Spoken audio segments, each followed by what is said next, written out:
AP ప్రభుత్వంతో అంగన్వాడీల చర్చలు సఫలమయ్యాయి. తక్షణమే సమ్మె విరమిస్తున్నట్టు ఏపీ అంగన్వాడీలు ప్రకటించారు. జూలైలో వేతనాలు పెంచుతామని ప్రభుత్వం హామీ ఇచ్చిందని ఇవాల్టి నుంచి విధుల్లోకి వెళ్తామన్నారు. బుధవారం రాష్ట్ర బంద్కు అంగన్వాడీలు పిలుపునివ్వడంతో మరోసారి ఏపీ సర్కార్ చర్చలకు పిలిచింది. అంగన్వాడీల ప్రతినిధులతో అత్యవసర చర్చలు జరిపింది. మంత్రి బొత్స సత్యనారాయణ, ఏపీ ప్రభుత్వ సలహాదారు సజ్జల రామకృష్ణారెడ్డి వారితో చర్చించారు.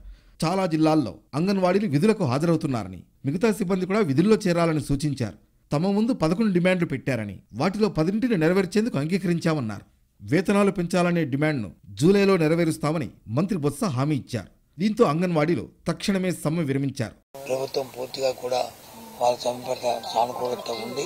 ఏవైతే డిమాండ్లు వాళ్ళు చెప్పారో, ఏవైతే ఉన్నాయో సుమారు 11 డిమాండ్లు వాళ్ళు వచ్చి మా ముందు పెట్టారు. అందులో 10 డిమాండ్లని మరి ఉభయ అంగీకారంతో 10 డిమాండ్లు కూడా చేశాము. 11 డిమాండ్లు గత 2 సార్లు ఏదైతే దాన్ని పొడిగించుకొచ్చామో, ఏదైతే వేతనం అనే విషయం ఏదైతే ఉందో దాన్ని కూడా జూలై నెలలో కూర్చొని ఉభయ అంగీకారంతో ఆ కార్యక్రమం కూడా దాన్ని కూడా పూర్తిగా నెరవేరుస్తామనే విషయాన్ని కూడా వాళ్ళు చెప్పాము. అందరూ కూడా సానుకూలంగా స్పందించారు. అంగన్వాడీ టీచర్ రిటైర్మెంట్ బెనిఫిట్ను 1,20,000కు పెంచామని మంత్రి బొత్స సత్యనారాయణ అన్నారు. హెల్పర్కు రిటైర్మెంట్ బెనిఫిట్స్ను 60,000 రూపాయలకు పెంచామని చెప్పారు. ఉద్యోగ పదవీ విరమణ వయస్సు 62 ఏళ్లకు పెంచుతూ నిర్ణయం తీసుకున్నామని, మినీ అంగన్వాడీలను పూర్తిస్థాయి అంగన్వాడీలుగా మారుస్తామన్నారు. సమ్మెకాలంపై ఏం చేయాలో సీఎంతో చర్చించిన తర్వాత ప్రకటిస్తామన్నారు బొత్స.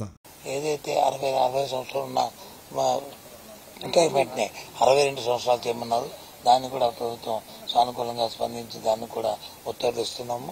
అలాగే ప్రమోషన్ రావడానికి వయో పరిమితి 40 సంవత్సరాల వరకు దాన్ని 50 సంవత్సరాలు చేయమన్నారు.